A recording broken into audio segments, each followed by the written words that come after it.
कामटवाडी आदर्शनगर या ठिकाणी श्री महाकालेश्वर महादेव मंदिराच्या वर्धापन दिन 13 मार्च ते 16 मार्च दरम्यान विविध धार्मिक कार्यक्रमांनी संपन्न होत असून श्री राष्ट्रसंत सद्गुरू जनार्दन स्वामी महाराज यांचे निस्सिम भक्त कथाकार हरिभक्त परायण त्र्यंबक भाऊ पाटील यांच्या रामायण आणि शिवमहापुराण कथेचं आयोजन यावेळेस करण्यात आलं आहे।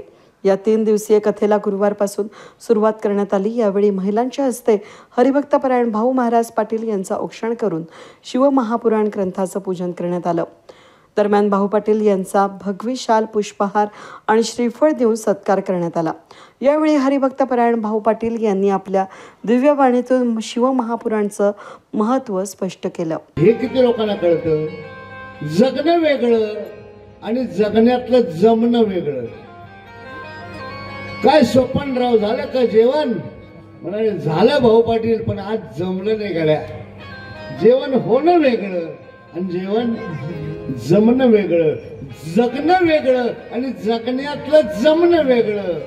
जगायचं ते जमण्यासाठी काय जमलं पाहिजे याचाच अर्थ त्यानं उचित कर्म केलं पाहिजे, ते म्हणजे असे उत्सव, अशा मंदिराची उभारणी, त्या अनुषंगाने प्राण प्रतिष्ठा।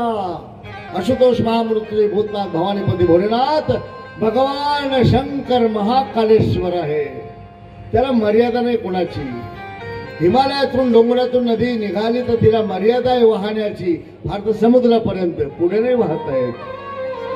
जीवनात जन्माला आलेल्या माणसाला मर्यादा आहे, किती वर्ष जगायचं आहे। पण ज्याला काळाच्या मर्यादांचा संबंध नाही, किंबहुना काळही ज्यांच्या अधीन आहे, तो महाकालेश्वर महामृत्युंजय याची उपासना करेल।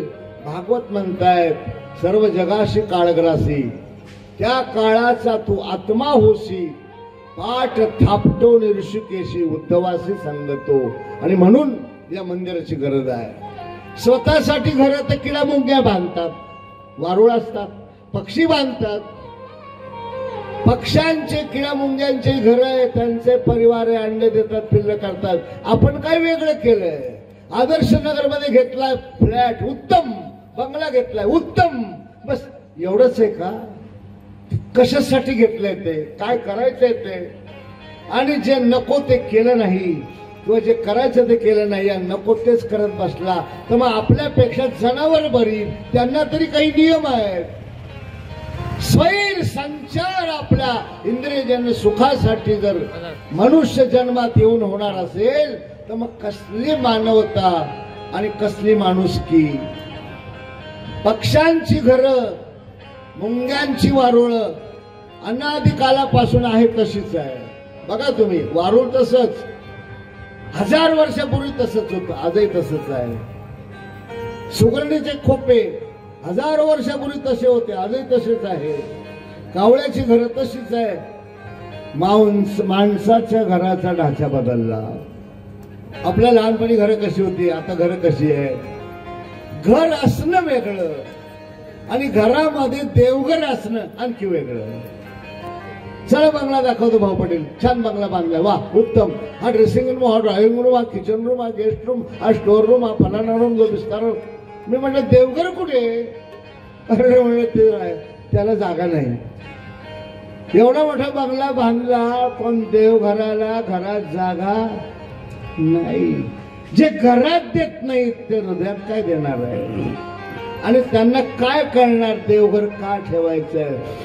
घरात देवघर असणं आणि सोसायटीत मंदिर असणं ही तुमच्या धार्मिकतेची, ही तुमच्या सुसंस्काराची, ही तुमच्या भगवंताप्रती असलेल्या अस्तित्वाच्या निष्ठेची खूण आहे। आणि म्हणून तुम्हा सगळ्यांना मनपूर्वक धन्यवाद देतो। योग्य वेळी योग्य काम योग्य पद्धतीने तुम्ही करता आहात। भाग्यवान आहात की योग्य कामासाठी तुम्ही योग्य वेळ दिली आहे। भगवान शंकराच्या साठी खूप मंत्र आहेत, खूप ग्रंथ आहेत आणि पॅम्पलेट मध्ये लिहिले भाऊ पाटील शिवकथामृत सांगणार। माझी लायकी नाही तेवढं सांगायची। कदाचित मी काही वाचलं असेल, काही ऐकलं असेल, काही पाहिलं असेल, पण तेवढंच म्हणजे भगवान शंकर नाहीये। तो कसा आहे? अपारम परमोदारम, अपार आहे तो, परम उदार आहे तो। आपण काय सांगणार? मी हिमालय पाहून आलो आणि तुम्हाला दाखवायला एक सुपारी एवढा खडा आणला. भाऊ पाटील हिमालय पाहिला? मग हो, कसं आहे? बाबा मला सांगा, ज्या कैलास पर्वतावरून विमान पास होऊ शकत नाही, त्या दिव्यत्वाचा, त्या भव्यत्वाचा, त्या प्रगाढ उंचीचा भगवंताच्या एक, ज्याला काय होतं, भगवंतांच्या आपल्या हे सांगितलं विभूती, त्यातला एक हिमालय सुपारी एवढा दगड आणून तुम्हाला दाखवणार तर कळेल का? नाही कळणार. मी समुद्र पाहिलाय, पण बिस्लरीची बाटली भरून आणला. आबा समुद्र तुम्हाला कळेल का? हिमालय असे पर्वत ज्याच्यात सहज बुडून जातात, अथांग आहे, ज्याच्या खोलीचा अंत नाही, कसं कळणार तुम्हाला? मग हे जे स्थावर आहे, हे स्थाणू आहे, हे जड आहे. मग जो चैतन्यमय आहे, सत्यम शिवम सुंदरम आहे, त्याचा दिव्य चरित्र मी माझ्या तोंडाने काय सांगू शकेल? सहस्रामुखीचा वर्णिता भागला चिरलिया रांडा, जीवा त्याच्या आपली ताकद नाही. अपेक्षा पण करू नका तुम्ही. अपेक्षा एवढीच करू, त्या भगवंताच्या दिव्य रूपाचं, दिव्य स्वरूपाचं, दिव्य स्वभावाचं, दिव्य सामर्थ्याचं आणि दिव्य नामामृताचं, दिव्य कथामृताचं, दिव्य चरित्रामृताचं किमान स्मरण करूया. हरिभक्तपरायण भाऊ महाराज पाटील यांच्या या रामायण आणि शिवमहापुराण कथा 3 दिवस सुरू राहणार असून भाविकांनी याचा लाभ घ्यावा असं आवाहन श्री महाकालेश्वर महादेव मंदिर समितीच्या वतीनं करण्यात आलं असून महाप्रसादाच्या कार्यक्रमाचाही लाभ घेण्याचं आवाहन यावेळेस करण्यात आलंय. वेद न्यूजसाठी प्रतिनिधी कमलाकर तिवडे, नाशिक.